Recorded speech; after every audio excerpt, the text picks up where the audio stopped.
is number 3. And the race is on. Blue Chic, Reyes Gold. Moving up by the rally's Diamond Duchess. It's now Diamond Duchess. Tempest from the outside. Reyes Gold. Abun's Treasure. Donori inside. Chapel Guard. Then comes entry number 3. Sexy Eyes. Blue Chic. Yes, Joey.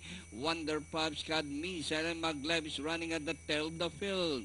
Inside the last 600, Diamond Duchess, followed now by Abun's Treasure. Tempest racing in third. Chapel Guard is racing in fourth by Daryl Reyes Gold.